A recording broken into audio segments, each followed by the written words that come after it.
মডিফায়ারের একেবারে প্রস্তুতির জন্য সম্পূর্ণ 100% প্রস্তুতির জন্য বোর্ড প্রশ্ন সমাধানের কোনো বিকল্প নেই। তারই ধারাবাহিকতায় তোমাদের জন্য আমাদের পক্ষ থেকে থাকছে একেবারে 18 সাল থেকে 24 সালের সকল বোর্ড প্রশ্ন সমাধান। আজকে আমরা মডিফায়ারের 2024 সালে ঢাকা বোর্ডে যে প্রশ্নটি এসেছে আমরা সেটি সমাধান করব। কথা না বাড়িয়ে চলো আমরা মূল সমাধানে চলে যাই। দেখো এখানে কি বলেছে, ওয়ান্স একদা দেয়ার লিভড, সেখানে বাস করত a dash Fox in a জঙ্গল। ভাইয়া একদা সেখানে বাস করত একটা ফক্স শিয়াল ইন এ জঙ্গল, কোথায় বাস করতো? একটা জঙ্গলে বাস করতো। আচ্ছা ভাইয়া এখানে কি বলেছে দেখো তো, এখানে কি বলেছে, pre modify the noun. Pre modify the noun অর্থাৎ প্রি মানে সামনে বসে তুমি মডিফাই করো, অর্থাৎ তুমি একটু তার সম্পর্কে তথ্য দাও। কার সম্পর্কে তথ্য দিতে বলছে ভাইয়া? এখানে বলেছে ফক্স মানে নাউন সম্পর্কে তথ্য দিতে বলছে। ভাইয়া তোমরা সবাই জানো নাউন এবং প্রনাউন সম্পর্কে তথ্য দিতে পারে, মডিফাই করতে পারে একমাত্র অ্যাডজেক্টিভ। একমাত্র কে? অ্যাডজেক্টিভ। এই অ্যাডজেক্টিভটা কখনো ভার্ব প্লাস আইএনজি দিয়ে অ্যাডজেক্টিভ করা যায়, কখনো V3 দিয়ে করা যায়, কিংবা কখনো তোমরা যে নর্মাল অ্যাডজেক্টিভ গুড ব্যাড এগুলো দিয়েও করা যায়। তাহলে তিনভাবে আমরা অ্যাডজেক্টিভ করতে পারবো চাইলে, ঠিক আছে? তাহলে আমরা এখানে কোনভাবে করব?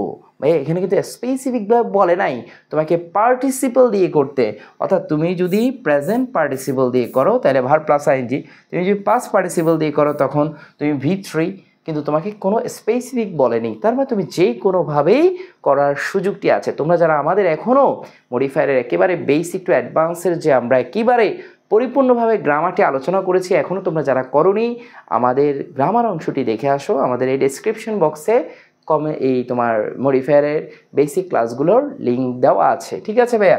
দেখো তার মানে প্রি মডিফাই দ্য নাউন অর্থাৎ ফক্সকে মডিফাই করতে বলেছে। অর্থাৎ এই ফক্সটা কেমন ছিল? ভালো, খারাপ, দুষ্টু, নাকি চালাক, নাকি বোকা? তোমরা সবাই জানো, এই গল্পটা সবাই পড়েছো, খুবই কমন। তোমাকে গল্প সম্পর্কে কনসেপ্ট রাখতে হবে। তোমাকে অবশ্যই পরীক্ষা হলে পুরো প্রেপোজিশনটা একবার পুরো গল্পটা একবার তোমাকে অবশ্যই পড়ে নেওয়া উচিত। যেহেতু আমি গল্পটা জানি, তোমরা অনেকে জানো, আমি আর পড়ছি না। এই ফক্সটা অনেক বেশি চালাক ছিল। ওই যে ল্যাচ কেটে গেছে, সেও সবার ল্যাচ কেটে দিতে চায়, ওই গল্পটাই মূলত বোঝাচ্ছে এখানে। তাহলে সে অনেক চালাক ছিল। তাহলে চালাক, ক্লেভার, আমরা কি বলতে পারি? ক্লেভার। আর অনেক কিছু দিতে পারো, কানিং দিতে পারো, ঠিক আছে? চালাক অর্থে ব্যবহৃত হয়েছে, তুমি যে কোনো অর্থে তুমি এটা দিতে পারো, ঠিক আছে? কিন্তু অবশ্যই এটা চালাক অর্থ এরকম শব্দ বহন করে, এরকম একটা ওয়ার্ড তোমাকে বসাতে হবে, এবং ওয়ার্ডটা মাস্ট কি হইতে হবে? অ্যাডজেক্টিভ। কারণ নাউনের আগে কিছু বসলে সেটা অ্যাডজেক্টিভ, কারণ ডিটারমিনার এবং নাউন এই দুটোর মাঝখানে অ্যাডজেক্টিভ বসে। আশা করি তোমরা বুঝতে পেরেছো। ওয়ান ডে, একদিন, ওয়াইল যখন, হি ওয়াজ ওয়াকিং সে হেঁটে যাচ্ছিল, সে মানে কি? ওই ফক্সটা হেঁটে যাচ্ছিল, dash post modify the verb with prepositional phrase. Prepositional phrase দিয়ে তোমাকে বলছে এই ভার্বটাকে পোস্ট মডিফাই করো, অর্থাৎ ভার্বটার পরে বসাইতে বলছে, বসিয়ে ভার্বকে মডিফাই করো। কি দিয়ে মডিফাই করতে হবে ভার্বকে? অবশ্যই প্রেপোজিশনাল ফ্রেজ। ভাই প্রেপোজিশনাল ফ্রেজ কি? ভাইয়া প্রেপোজিশন দিয়ে শুরু, নাউন দিয়ে শেষ, তখন আমরা তাকে প্রেপোজিশনাল ফ্রেজ বলবো। প্রেপোজিশনাল কি বলবো? ফ্রেজ। এই দেখো এই জায়গাটা একটু দেখো, বলছে সে হেঁটে যাচ্ছিল, দেখো সে হেঁটে যাচ্ছিল কোথার মধ্যে দিয়ে? He fell into a trap and lost his tail, সে একটা ট্র্যাপে পড়ে তার টেল মানে ল্যাজটি হারিয়ে ফেলেছে। তাহলে আমার প্রশ্ন হলো, সে কোথা দিয়ে হেঁটে যাচ্ছিল? জঙ্গলের মধ্যে দিয়ে হেঁটে যাচ্ছিল। তাহলে আমরা জঙ্গলের মধ্যে দিয়ে হেঁটে যাওয়ার অর্থে আমরা প্রেপোজিশন হিসাবে থ্রো বসাই। তোমরা সবাই জানো থ্রো দ্য জঙ্গল, ঠিক আছে? তাহলে আমরা জঙ্গলকে এখানে নাউন হিসাবে ধরলাম, এটাকে প্রেপোজিশন ধরলাম, মাঝখানে একটা আর্টিকেল দেখতে পাচ্ছি অর্থাৎ ডিটারমিনার। তাহলে আমরা বলতে পারি প্রেপোজিশন দিয়ে শুরু, নাউন দিয়ে শেষ, এবং এটাকে আমরা প্রেপোজিশনাল ফ্রেজ বলবো। এবং হেঁটে যাচ্ছে কিসের মধ্য দিয়ে? জঙ্গলের মধ্য দিয়ে, ঠিক আছে? আশা করি তোমরা বুঝতে পেরেছো। দেখো হি ফেল ইনটু এ ট্র্যাপ, সে একটা ট্র্যাপে পড়লেন, তার টেইল অর্থাৎ ল্যাজটি হারিয়ে ফেলো। হি ফেল্ট, সে কি অনুভব করেছিল? ভেরি আনহ্যাপি, খুবই মন খারাপ হয়েছিল, স্যাড হয়ে গেছিল। But the fox was dash cunning too, এই জায়গাটা একটু দেখো, এই যে ফক্সটা ছিল সে বলছে অনেক চালাক, কানিং টু, সে অনেক চালাকও বটে। তাহলে এই চালাকটা আমরা জানি অ্যাডজেক্টিভ। তাহলে বলছে প্রি মডিফাই দ্য অ্যাডজেক্টিভ। ভাইয়া অ্যাডজেক্টিভকে মডিফাই করো সামনে কাউকে বসিয়ে। ভাই সামনে কাকে বসাবো? অ্যাডজেক্টিভকে। আজকে থেকে মনে রাখবো, আমি এখানে বলে দিয়েছি নাউন প্রোনাউনকে মডিফাই করতে পারে অ্যাডজেক্টিভ, বাট বাকি যা আছে parts of speech, adverb, adjective, তারপর তোমার ভার্ব, সবাইকে, প্রেপোজিশনকেও তোমার কে মডিফাই করে? অ্যাডভার্ব নিজে করে। অর্থাৎ অ্যাডভার্ব সবাইকে মডিফাই করতে পারে, শুধুমাত্র নাউন প্রোনাউনকে ছাড়া। তো সেই ক্ষেত্রে আমরা বলতে পারি এই অ্যাডজেক্টিভের আগে অবশ্যই একটা অ্যাডভার্ব বসবে। তাহলে but the fox was, adverb হিসেবে আমরা একেবারে একটা কমন অ্যাডভার্ব আছে ভেরি, এটা আমরা বসাই দিতে পারি। খুবই ইজি। তুমি অ্যাডভার্ব বললে সাধারণত অ্যাডভার্ব বসবে, তুমি বুঝতে পারলে ভেরি বসাই দিলে একেবারে খুবই কমন, তুমি দেখবে অর্থটা যে কোনোভাবে মিলে যেতে পারে। The fox was very cunning too, এ খুবই কি ছিল? চালাক ছিল বা দ্রুত ছিল, অনেক বেশি স্মার্ট ছিল। He hit up on a plan, তার মাথায় একটা প্ল্যান ঘুরছে বা ঢুকছে। ইনভাইটেড অল দ্য ফক্সেস, সকল কি ফক্সেস, ওই যে ফক্সেসগুলো আছে, অর্থাৎ ওই যে জঙ্গলের মধ্যে যেই শিয়ালগুলো ছিল সবাইকে ইনভাইট করেছে। ইউজ অ্যান ইনফিনিটিভ ফ্রেজ, বলা হচ্ছে একটা ইনফিনিটিভ ফ্রেজ ব্যবহার করো এই ফক্সের পরে। তাহলে ইনফিনিটিভ ফ্রেজ কি ভাইয়া? টু প্লাস ভার্বের বেস ফ্রম, এটা হলো ইনফিনিটিভ। এটা কি? ইনফিনিটিভ, এটা ইনফিনিটিভ। কিন্তু ভাইয়া এই টু প্লাস V1-এর পর যদি আরও একটা ওয়ার্ড বসাও তখন তাকে আমরা ইনফিনিটিভ ফ্রেজ বলবো। ইনফিনিটিভ ফ্রেজ তার মানে তোমাকে এখানে শুরুই করতে হবে টু দিয়ে। তার মানে he hit up on a plan and invited all the foxes to come, আসার জন্য। এই সকল ফক্সেসকে তোমার আমন্ত্রণ জানিয়েছিল আসার জন্য। এই যে এতটুকু পর্যন্ত কিন্তু ইনফিনিটিভ হয়েছে, যে ইনফিনিটিভ হয়েছে ভাইয়া, টু প্লাস ভার্বের বেস ফ্রম ইনফিনিটিভ। কিন্তু এখানে বলছে ইনফিনিটিভ ফ্রেজ, তার মানে আরেকটি ওয়ার্ড তোমাকে আনতে হবে। তাহলে to come, to come, to কামের পর একটা টু বসে, তোমরা সবাই জানো। কাম টু এ মিটিং, দেখো তার মানে সে একটা মিটিংয়ে আসার জন্য সবাইকে আমন্ত্রণ জানালো। তারপর কি ঘটলো? তোমরা সবাই অনেকে যারা গল্পটা জানো না, অনেক কিউরিয়াস, আমরা একটু দেখে নিই কী ঘটলো। তোমরা এখান থেকে আস্তে আস্তে গ্রামারগুলো শিখো, পাশাপাশি আমাদের বেসিক ক্লাসটাও করে ফেলো, আশা করি এরপর আর সমস্যা থাকবে না। ওয়েন, যখন অল দ্য ফক্সেস অ্যারাইভ, পৌঁছালো বা আসলো, দ্য ফক্স, এই যে ফক্স এখানে কিন্তু এটা সাবজেক্ট, এটা একটা কি সাবজেক্ট। এই ফক্স, এই জায়গায় দেখো একটা কমা, এই জায়গায় একটা কমা, সাবজেক্টের পরে এই জায়গা হলো ভার্ব। ভাইয়া ফক্সটা বলেছিল, কি বলেছিল ফক্সটা? তাহলে আমার কথা হলো ভাইয়া এই ফক্সটার কিন্তু টেইলস মানে ল্যাচ কাটা গিয়েছে। সে সবাইকে বলতেছে মাই ডিয়ার ফ্রেন্ডস, আমার বন্ধুরা, প্রিয় বন্ধুরা, I have discovered a new thing, আমি একটা নতুন জিনিস আবিষ্কার করলাম। It is that tails are quite useless, বলা হচ্ছে ওই ল্যাস নাকি অনেক বেশি ইউজলেস, এটা কোনো কাজেই লাগে না। দেখো they look ugly and dirty too, so all should cut off our tails, should not we, বলা হচ্ছে আমাদের এই ল্যাস কোনো কাজেই লাগে না, আমরা এটা কেটে ফেলা উচিত। কেটে ফেলা কি উচিত নয়? সে বলছে। কে বলছে? যার ল্যাসটা কাটা গেছে। তার মানে তোমরা বুঝতে পারতেছো ওর ল্যাচ কাটা গেছে, এখন ওর ভালো লাগতেছে না, সবার ল্যাচ কেটে দিতে চাচ্ছে, এরকম একটা প্ল্যান সে করেছে। তাহলে ওকে আমরা প্ল্যানটা কেমন প্ল্যান বলবো? Evil planner. তাহলে এই জায়গায় একটু দেখো ভাইয়া, এখানে বলছে ইউজ অ্যান অ্যাপোজিটিভ। এই ইউজ অ্যান অ্যাপোজিটিভ মানে কি একটু বোঝো। আমি যদি বলি তামিম,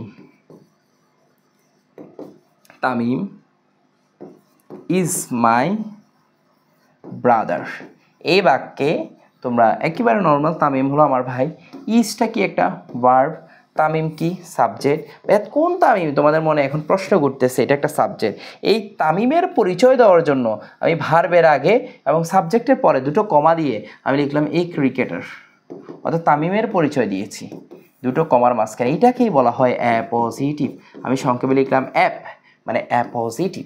তার মানে এখানে দ্য ফক্সের পরিচয় দিতে হবে। এই ফক্সটা কে ছিল? ওই চালাক ফক্সটা, অর্থাৎ একটা শয়তান বুদ্ধি যার মাথায় ঘুরতেছে ওই ফক্সটা ছিল।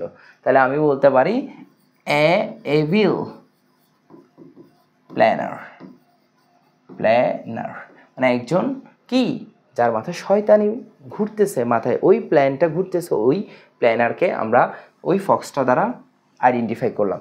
তারপর কি বললো, মাই ডিয়ার ফ্রেন্ডস, আমার প্রিয় বন্ধুরা, আই হ্যাভ ডিসকভার্ড, আমি আবিষ্কার করেছি a new thing, it is that, এটা হলো use a possessive to modify the noun, dash tails our quite useless. আচ্ছা ভাইয়া, এখানে বলছে পসেসিভ ইউজ করো, ইউজ এ পসেসিভ। ভাই পসেসিভ কোনগুলা? হিস, তোমরা সবাই জানো, হার, আওয়ার, দেয়ার, এই যে সত্ত্বাধিকারে বোঝায়, এটা আমার pan, it is my pan, এই যে কলমটা আমার দিকে নিয়ে আসলাম, এইগুলাকে পসেসিভ বোঝায়, ডিটারমিনার। ঠিক আছে, তাহলে এখানে পসেসিভ বসালে আমরা কি বসাবো?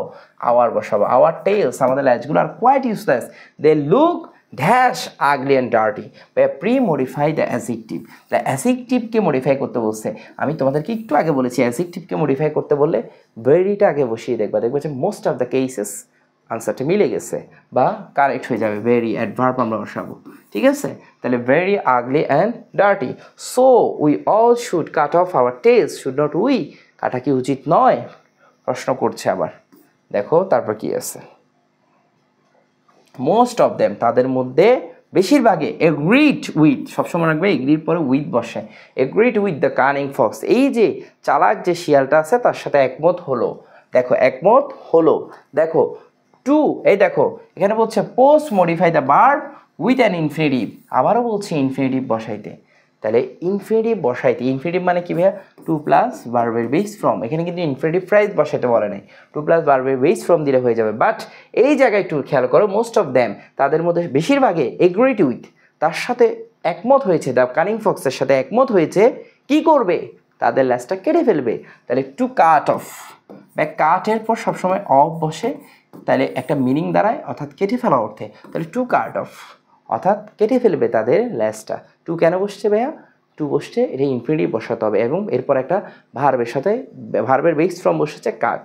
দেখো বাট অ্যান ওল্ড অ্যান্ড, ভাইয়া একজন বৃদ্ধ এবং ড্যাশ ফক্স সেই টু দ্য কার্নিং ফক্স, এখানে একজন ভালো জ্ঞানী বৃদ্ধ এক্সপিরিয়েন্সড একটা শিয়াল ছিল, ফক্স ছিল, সে কিরা বলছে, মাই ফ্রেন্ড, আমার বন্ধুরা, আমার বন্ধু, ইউর প্ল্যান, ওই ও বন্ধুকে বলছে, আমার বন্ধুরা না, ওই যে চালাক তাকে বলছে, ইউর প্ল্যান ইজ নাইস, তোমার প্ল্যানটা অনেক সুন্দর, বাট এভিল, এটা একটা শয়তানি বুদ্ধি ছিল, actually you want to cut off, তুমি কেটে ফেলতে চাও আওয়ার টেলস, আমাদের ল্যাচ, কেন? Because you have lost dash the tail of your, তুমি তোমার নিজেরটা হারিয়ে ফেলেছো, এই জন্য আমাদেরটা দেখতে ভালো লাগতেছে না, এই জন্য তোমরা আমারটাও কেটে ফেলতে, আমাদেরটাও কেটে ফেলতে চাচ্ছ। তাহলে বলো, এই লোকটার একটা পরিচয় দিয়েছে, অ্যান ওল্ড, তার মানে তিনি বৃদ্ধ ছিলেন, অ্যান্ড দিয়েছে, তার মানে এই পাশে আবার তার আরেকটা পরিচয় হবে। এখানে বলছে প্রি মডিফাই দ্য নাউন, এই নাউনের আগে একটা পরিচয় দিবা, এটাও কিন্তু একটা ডিটারমিনার, এবং কি বসছে? একটা অ্যাডজেক্টিভ বসছে, ওল্ড। কেমন ছিল শিয়ালটা? ওল্ড। আমরা এখানে বলতে পারি অ্যান্ড ওয়াইস, অর্থাৎ একজন বিজ্ঞ, অভিজ্ঞ, জ্ঞানী, যেটাই বলো না কেন, এক্সপিরিয়েন্সটা বসাইতে পারো। এই ফক্স সেই টু দ্য কার্নিং fox, my dear friend, my friend, your plan is nice but evil, শয়তানি ছিল, actually you want to cut off our tails, কেটে ফেলতে চাও, বিকজ ইউ হ্যাভ লস্ট। দেখো এখানেও কি বলছে, pre modify the noun with a determiner, তুমি বলছে এখানে একটা নাউন বসাও, কি দ্বারা? ডিটারমিনার দ্বারা। ডিটারমিনার কয়টা? 6টা। এগুলো ভাইয়া আসলে তুমি এটা জীবনেও পারবা না যদি আমার বেসিক ক্লাসগুলো না করো, কারণ এগুলো বেসিক ক্লাসের মাধ্যমে তোমাকে আগে বিষয়গুলোর সাথে, টার্মগুলোর সাথে পরিচিত হতে হবে, তাহলে তোমরা এখানে ফার্স্ট আমরা করে গেলে তোমরা বুঝতে পারবা। ডিটারমিনার 6 ধরনের আছে, তার মধ্যে একটা আছে আর্টিকেল, এ এন দি, তাহলে এখানে নির্দিষ্ট করে ওর লেজার কথা বলছে, তাহলে আমরা দা বসাবো, নির্দিষ্ট করে অর্থে বোঝাতে আমরা দা বসাবো। আশা করি তোমরা বুঝতে পেরেছো। আমরা আরও ভালো করে বুঝতে হলে তোমরা অবশ্যই বেসিক ক্লাস দেখে তারপর এগুলো দেখার চেষ্টা করবে, এতে তুমি অনেক বেশি উপকৃত হবে। আমাদের পেইড ব্যাচে ভর্তি চলছে, তোমরা যারা এখনও এই পেইড ব্যাচ সম্পর্কে জানো না, আমাদের এইচএসসি প্রথম, মানে তোমার ফার্স্ট ইয়ারে যতগুলো টপিক আছে সবগুলো, এবং সেকেন্ড ইয়ারে যে গ্রামার টপিক আছে সেকেন্ড পেপার, সবগুলো আমরা ভালোভাবে শেষ করব, মডেল টেস্ট থাকবে, সব কিছু থাকবে। ভর্তি সম্পর্কে জানতে এই নাম্বারে তোমরা নক দিয়ে হোয়াটসঅ্যাপে বাকি তথ্য জেনে নাও। ভালো থাকো এবং বন্ধুদেরকে এই চ্যানেলটি সাবস্ক্রাইব করার জন্য এবং শেয়ার করার জন্য অনুরোধ রইল। থ্যাংক ইউ, আসসালামু আলাইকুম।